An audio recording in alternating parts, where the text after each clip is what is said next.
membre de la coalition pour le dialogue national.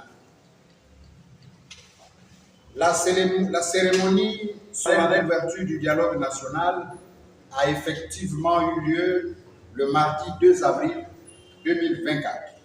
Ce, en présence du facilitateur désigné par la communauté des États de l'Afrique centrale, en la personne du président centrafricain, son Excellence Faustin Archange Touadéra.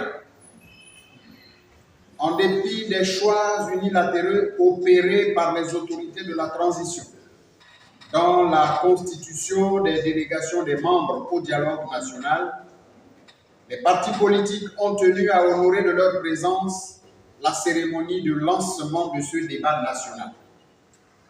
Nous rappelons à la face du monde que les organisateurs de cette cérémonie d'ouverture n'avaient malheureusement pas prévu au départ des places réservées aux leaders des formations politiques au gymnase de Petit Paris. La présidence de la République, informée de cette omission volontaire, s'est ravisée dans une transition où la marginalisation de la classe politique tente à devenir une autre option de l'inclusivité du dit dialogue national. Les communautés nationales et internationales sont pourtant convaincus de l'immense soutien que les acteurs politiques ont accordé au Comité pour la transition et la restauration des institutions au lendemain du 30 août 2023. Le général de brigade, Brice Clotaire Oligui Nguema, président de la transition, avait compris très tôt la nécessité de consulter la classe politique afin de solliciter sa caution dès sa prise de pouvoir. L'ostracisation des leaders politiques est encore apparue aux yeux du monde dans la tonalité des discours prononcés successivement par le président du CTRI, chef de l'État, et le président du Bureau du dialogue national inclusif, l'archevêque de Libreville.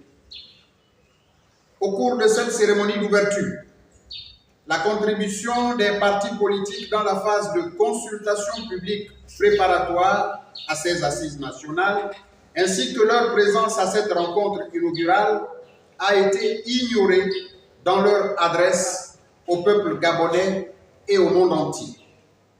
Auparavant, une campagne insidieuse sur la prétendue responsabilité de l'ensemble de la classe politique gabonaise à la crise de gouvernance qui a frappé de plein fouet notre pays a été menée avec l'objectif de dresser le peuple gabonais contre tous les acteurs politiques sans différenciation.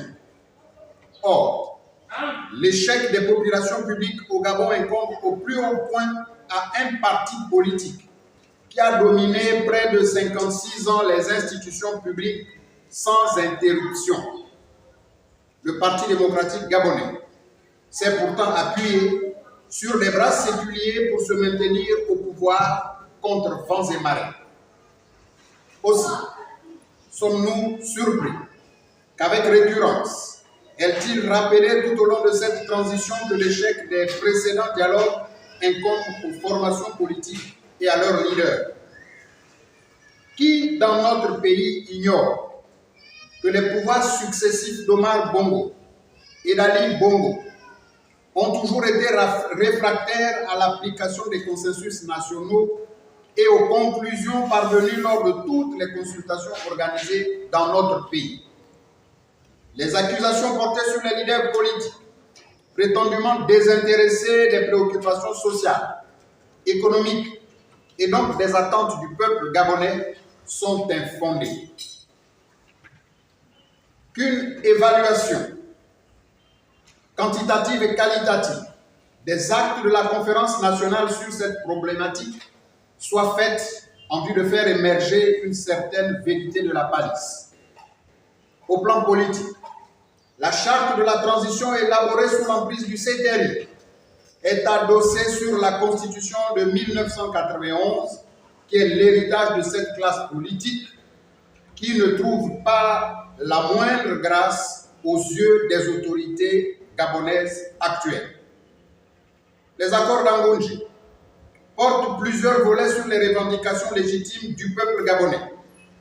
Ils ont pourtant été appliqués à géométrie variable selon les principes de l'auberge espagnole. Pour notre part, la période d'exception que traverse notre nation a pour origine la tentative, une fois de plus, de falsification des élections générales de 2023.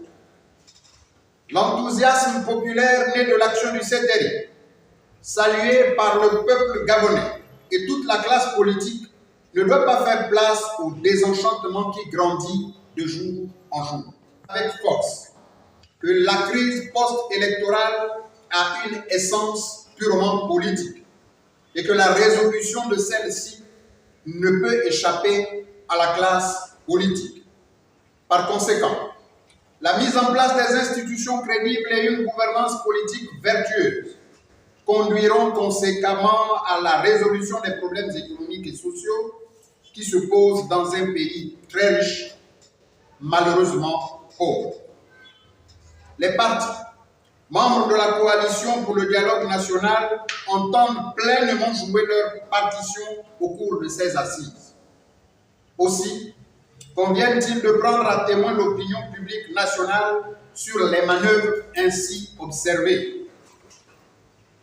Ils exhortent le facilitateur de la CEAC à poursuivre ses efforts en faveur d'un dialogue inclusif en reconnaissance des rôles que doivent jouer les formations politiques dans la reconstruction d'un édifice commun pour un Gabon pour tous et tous pour le Gabon.